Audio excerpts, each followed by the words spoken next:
All right, everyone. Well, welcome back to the channel. Today I'm going to be sharing some exciting news with you guys here at Burton Morphs. We finally have eggs. So, Spicy, my orange cappuccino female, has officially paired and laid eggs with my super soft scale male lily white Paris. Funny enough, she laid them out in their hatch box and her hatch box on Mother's Day.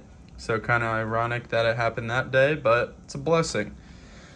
Honestly, I was kind of nervous at first when I first saw them, as anyone would be their first go around. Definitely learned some things along the way and things that I'm going to do better with them. Super stoked, and hopefully I get to see some nice looking soft scale offspring from these guys again. That'll either be lily white, cappuccino, frappuccino, or normal. Again, not the best quality overall, especially with Spice. She's my first ever crested gecko that I got. So funny enough, it's first eggs, first crested gecko, first pairing. And overall, she has nice color, and again, it is cappuccino gene, but the head structure on her, the dowel spots on her, the spots in general are not my favorite, and that's kind of why I paired her with Paris, because Paris, being that nice structure, still has size to go. The super soft scale, to get the soft scale offsprings, try to add a little bit more value into the offspring pairing. Funny enough, this was not my first go around in pairing. My first go around was actually Martini and Athena. Martini, that high white dark base cappuccino male, and Athena, my tricolor lily white. And she just wasn't feeling them. She kept running around in the container. She didn't want anything to do with them, and then I didn't want to stress her out at all and didn't want to put them together for a long time. So kind of took her off the rotation of Martini, and she's gonna try to go with my other cappuccino male, Espresso, once he gets up to size. Hopefully she enjoys his presence a little bit more. But for him and Spicy Emmy, it took probably 3 minutes for them to get acclimated, and then business happened, which I was honestly so surprised, and seeing that for the first time, it was shocking to see, but also very cool at the same time. Wasn't expecting it, and then again, once he was done, kind of let him do his own thing for a little bit, get back to neutral, put her back in her box, and that was it. Just a waiting game. That was pretty much a month ago, and ever since then we did another pairing with Martini and Fanta, which I'll show next. That was a successful lock, and we're waiting to see first sign of eggs from Fanta, but she is a plump gal. I will say that, very plump. It was honestly a cool experience, and just hoping for the best with these eggs first go around. Well, it turns out that on this first pairing, that it worked. I'm gonna close that and let them finish doing their thing, but I just wanted to jump into this video and say the first pairing didn't work, but the first time on the second pairing did. So looking forward to it. So one thing that I did a little bit more research on is, once everyone is finished and detached from one another, the male should sit in there and physically lick away and put away his hemipenes. So I didn't get this on video, but for, let's say, a good 10-ish minutes, he was looking away at himself, I guess I'll say that, and it retracted, went back in, and he looks like he is done and looking forward to going back in his home. This is the second pairing. So this is Martini, my high white dark cappuccino male, who I absolutely love. He is definitely one of my favorite, if not the favorite, that I currently have in my collection. Again, he is imported from Belgium.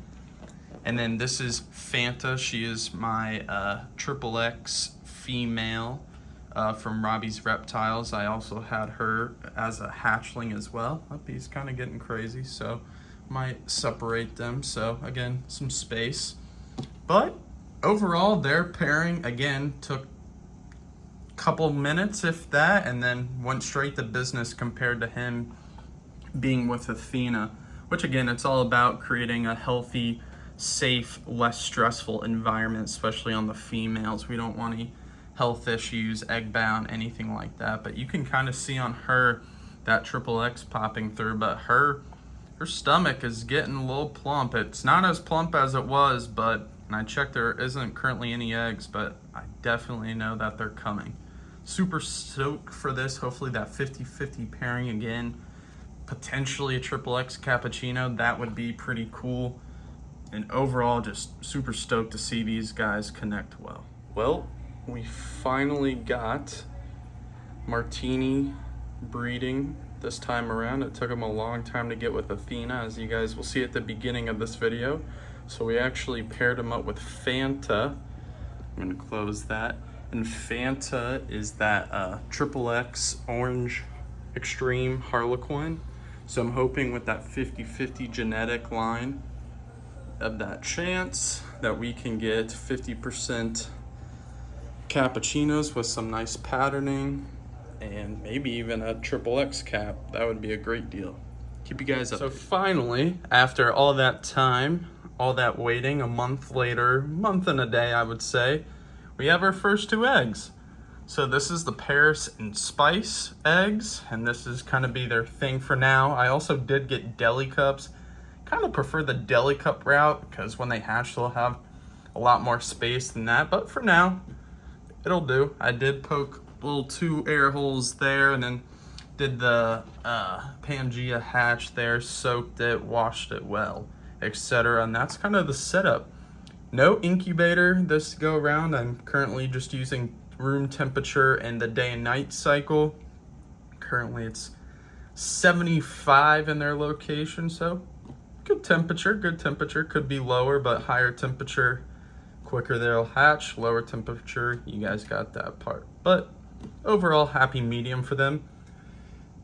And honestly, it was a learning experience. I mean, again, when I first saw the eggs, it was something I kind of was unsure about the practice. I mean, you're waiting for your hatchlings to grow, then sub-adults, adults, then they have to get up to weight, then they got to get to the breeding size, and then they actually breed, then you got to wait for the eggs, and then now you got to wait for the eggs to hatch. But once I did see these eggs for the first time, I kind of did a oopsie, is I didn't keep them the same way that I found them. So normally you should, after doing some research, again, newbie error on my end, but it should be fine, is to keep them up the same way that you found them. So if the direction how they're laid is up, keep them that way in your incubation, which again, next go around I'll definitely know. But again, learning experience, can't wait to share with you guys, and we'll see what these offspring look like. Again, super pumped, nervous at the same time.